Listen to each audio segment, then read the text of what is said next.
जय हिंद बच्चों। आज हम करेंगे ये कॉम्प्रिहेंशन जो कि बेस्ड है कैपेसिटर्स के चार्जिंग के ऊपर, charging of parallel plate capacitors.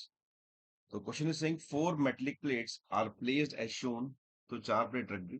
Plate two is given charge Q, where as all other plates are uncharged. तो खाली इसको चार्ज दिया, बाकी सबको रखा uncharged. Plate one four are earth, इसको अर्थ का रखा है हमने, ग्राउंड का रखा। सबका एरिया सेम है। तो charge appearing on the right side of the plate four निकालना है, तो फर्स्ट पार्ट है। तो जब भी हम प्लेटों को चार्ज देते हैं तो यहाँ पे कंसेप्ट होते हैं बहुत सारे, कि हमने कभी अर्थिंग कर दी, कभी दोनों को आपस में जोड़ दिया, और कभी कुछ भी नहीं किया, अर्थिंग करी नहीं, मतलब छोड़ दिया इंडिपेंडेंट।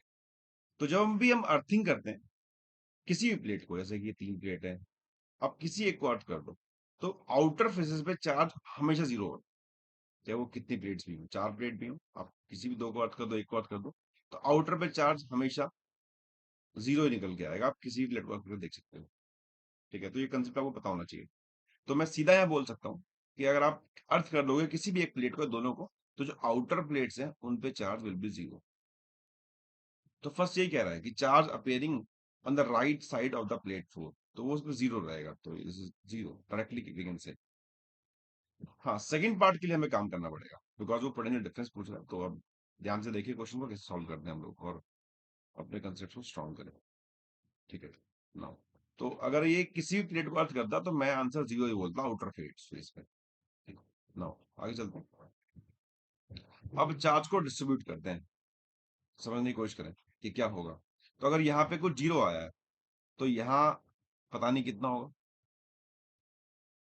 बिकॉज हमें पता नहीं कि चार्ज उस पर कितना आएगा। तो लेट्स से कि इस प्लेट पे चार्ज मैं क्यू मान लेता हूँ कि यहाँ पे कुछ क्यू चार्ज अपेयर होगा। तो बाय इंडक्शन इस तरफ कुछ माइनस क्यू आ जाएगा, आना चाहिए। टोटल चार्ज इस प्लेट पे क्यू है, इधर माइनस क्यू आया, तो इधर कितना बच गया, यहाँ बच गया क्यू प्लस क्यू। और यहाँ फिर से इसका अपोजिट, क्यू प्लस क्यू। और यहाँ फिर से वही क्यू। टोटल इसका जीरो चार्ज है, कोई चार्ज दिया ही नहीं, तो इस पे इसका अपोजिट आ जाएगा, क्यू प्लस क्यू। दोनों मिला के जीरो आना चाहिए। और यहाँ फिर से अपोजिट, क्यू प्लस क्यू। सो इस तरह से हमने सारी प्लेट्स पे चार्ज लिख दिया। ठीक है, अब इस सर्किट को दोबारा से एक बार रीड्रॉ करने की कोशिश करता हूँ। तो मैं इसको ड्रॉ करता हूँ, आप भी ऐसे ड्रॉ करें तो क्लियर ही बेहतर रहेगा। इसे ड्रॉ करके देख सकते हैं। तो तीन कैपेसिटर बनेंगे, एक दो तीन, तीनों को मैंने अलग से ड्रॉ कर लिया। यहाँ पे चार्ज है क्यू, यहाँ माइनस क्यू, यहाँ पे क्यू प्लस क्यू, यहाँ माइनस क्यू प्लस क्यू, फिर से यहाँ पे क्यू प्लस क्यू, और यहाँ पे माइनस क्यू प्लस। कैपेसिटेंस की बात करते हैं, कैपेसिटेंस कितना कितना होगा। तो कैपेसिटेंस होता है epsilon not a by D. सबका एरिया सेम है, एप्सिलॉन नॉट सेम है, डी अलग अलग है। तो यहाँ पे डी है, यहाँ पे टू डी है, तो अगर मैं इस कैपेसिटेंस को सी बोलता हूँ तो ये सी बाई टू हो जाएगा, बिकॉज इसका डिस्टेंस डबल है। और ये भी फिर से सी हो जाएगा। अब मैं अप्लाई करता हूँ इस ए से लेकर बी पॉइंट तक केवीएल, किरचॉफ का लॉ, सेकंड लॉ। तो शुरू करते हैं ए से। अर्थ का मतलब होता है जीरो पोटेंशियल, तो यहाँ पे होगा पोटेंशियल जीरो, माइनस बाद में जो आता है उसको लिखते हैं, जितना यहाँ ड्रॉप हो रहा है delta V equal to Q by C होता है कैपेसिटर्स में। सो क्यू इसका माइनस क्यू बाई सी। फिर आगे चलते हैं, यहाँ लिखते हैं यहाँ पे कितना चार्ज है। सो माइनस क्यू बाई सी, इसका सी बाई टू है, ऊपर आ जाएगा। फिर यहाँ फिर से minus, so q plus q by c equal to zero. तो डेट मीन्स कि डायरेक्टली आप कर सकते हो, और बाद में फिर से यहाँ पे जीरो हो ही गया तो जीरो कर दिया हमने इसको। This is equal to minus Q by c minus two Q by c minus Q by c is equal to three Q by c. So q equal to minus three Q by, इतना charge इस पे appear हो रहा है। तो आप हर plate पे आप चार्ज निकाल सकते हो इसकी मदद से, बिकॉज आपने क्यू को फाइंड कर लिया है। तो ये जो चार्ज निकल के आएगा, दिस इज के पास minus three Q by four आएगा,